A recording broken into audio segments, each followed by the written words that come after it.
your favorite trainer with a belt buckle, helping you pass the NASM CPT in 7 days. Check out the podcast. We now have the best bundle in the world, better than NASM's. You get our quizzes, the audiobook, the study guide, live access, all for $100 to pass in 7 days.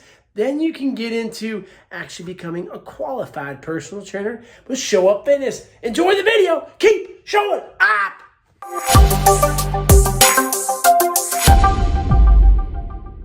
Travis with Show Up Fitness internship here. Let's go over the overactive and underactive muscles you're going to need to pass the NASM in 7 days. Now, I know you probably took this test. You're looking in the book. You're like, oh my gosh, how am I going to figure all this out?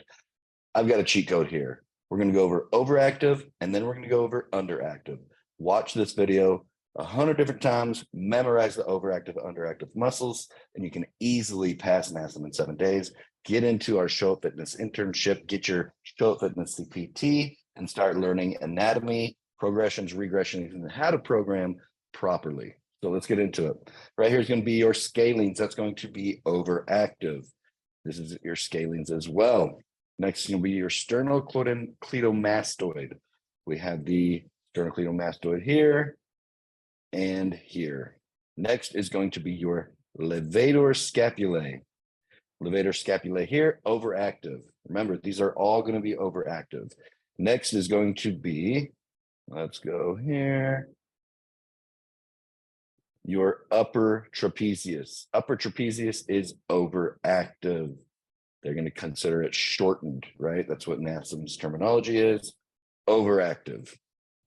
The next one we're going to go over is your teres major. Teres major is your last little helper right here. Teres major is going to be overactive. Now, the last little helper, if that's overactive, our latissimus dorsi is also going to be overactive. On the anterior side, let's look at our pectoralis major. Right here, pectoralis major is going to be overactive. Look down a little notch. There's your pec minor. Your pectoralis minor is also going to be overactive. Next, you're going to have your erector spinae. Now, all of this right here, not these. Let's hide these little guys. So hide this. All of this is your erector spinae. This is just a group. They're individual muscles with more scientific names that you don't need to know right now to pass the NASM, but this is all going to be overactive. That's going to be your erector spinae. Next is going to be your quadratus lumborum. Let's go down a notch. It's going to be right there so you can see it. Quadratus lumborum, right here. There we go. Are your posterior core muscles. Quadratus lumborum is going to be overactive. Next, let's look at the piriformis. Piriformis is going to be overactive. Let's bulk this guy up a little bit. Piriformis, right here. And if you've ever heard of piriformis syndrome, we have that sciatic nerve that goes right there. That's where that comes from. Sometimes that kind of pinches down, gets that sciatic nerve. This is your piriformis. It is overactive. The next one is going to be your rectus femoris. This is one of your quadricep muscles. Right here. This is going to be overactive. Rectus femoris is overactive. Next is going to be your tenor fasciolate, your tensor fasciolate. Right here. TFL connects to the IT band. IT band also connects to your gluteus maximus right there. This is going to be overactive right here. Your tensor fasciolate is overactive. The next one is your psoas. So let's go down a few notches. Right here, we have the psoas. This is going to be overactive. You can see right here, it is considered one of your hip flexors. Your hip flexors, they consider them tight, which you need to lengthen, or they consider them shortened, so you need to lengthen them. That is going to be an overactive muscle. Next one is going to be the hamstring complex. Right here, hamstring complex. We have the semitendinosus, the semimembranosus, and your bicep femoris. Long head, and you have the short head right there. That's going to be overactive, your hamstring complex. Let's get this guy centered again. So next one's going to be your adductors. Now, we can probably see them from the posterior side right here. So we have the adductor magnus right here. This is going to be an overactive muscle. Adductor magnus, overactive. Next is going to be your adductor longus, overactive, and your adductor brevis, overactive. Those three adductor muscles are going to be your overactive muscles. Next is going to be soleus. This guy needs to bulk up a little bit. Let's get him some muscle right here.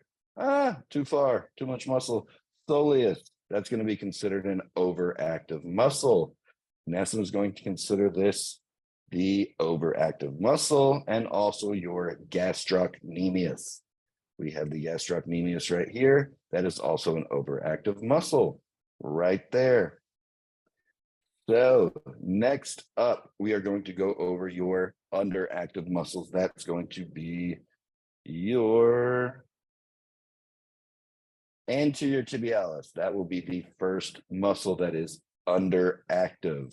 Remember, we are going under active muscles right now. These are the underactive muscles that you need to know to pass your NASM in 7 days.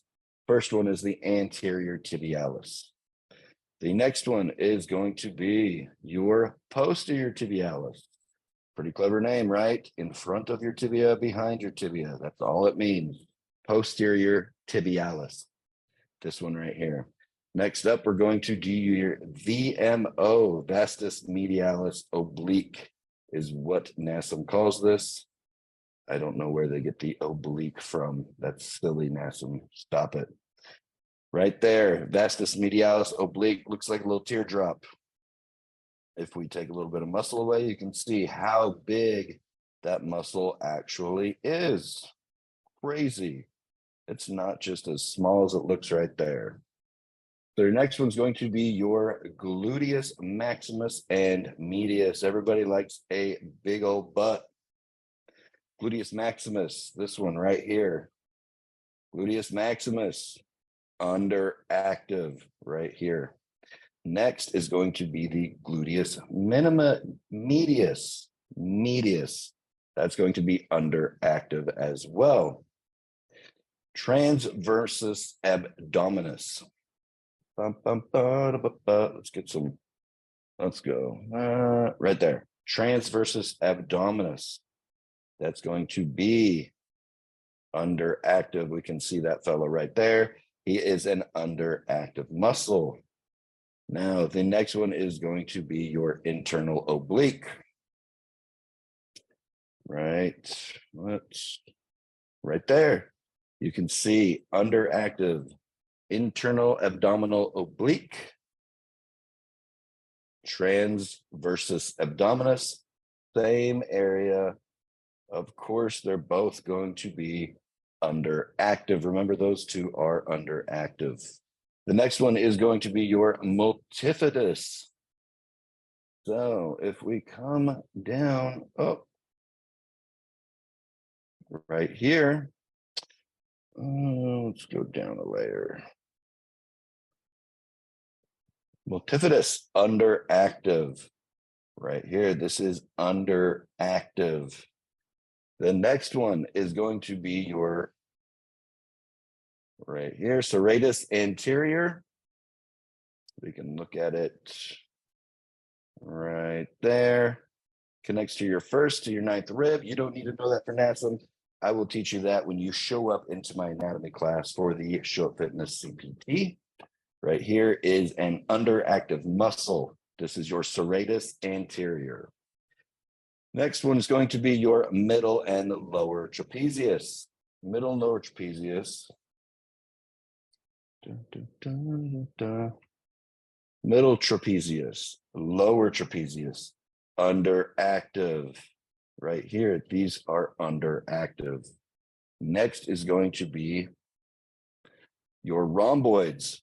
Rhomboids are going to be underactive as well. You have a major and you have a minor. Those are going to be underactive. The next one that's going to be underactive is right here, your teres minor. NASM is going to consider this one underactive right here, underactive. And then we have the infraspinatus, inferior to the spine of your scapula right here. That's all it's saying. Infraspinatus, one of your 4 sits muscles that you can learn when you go through and get your Show Fitness CPT. Infraspinatus is going to be underactive. Let's go. Posterior deltoid, underactive. This one is going to be an underactive muscle. And if we kind of look here, we see, look, this is underactive. This is underactive. This is underactive. All 3 of these are underactive along with everything right here. That is what NASM is going to consider underactive.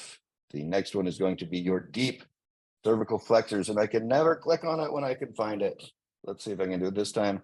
If not, just remember your deep cervical flexors are going to be underactive.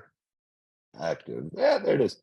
The longus colli. Now, this is just the scientific name for it right here up in the corner. Deep cervical flexors are going to be underactive. So those are the ones that you need to know to pass the NASM in 7 days. Watch this video 100 times. Watch it in your sleep. Pass NASM.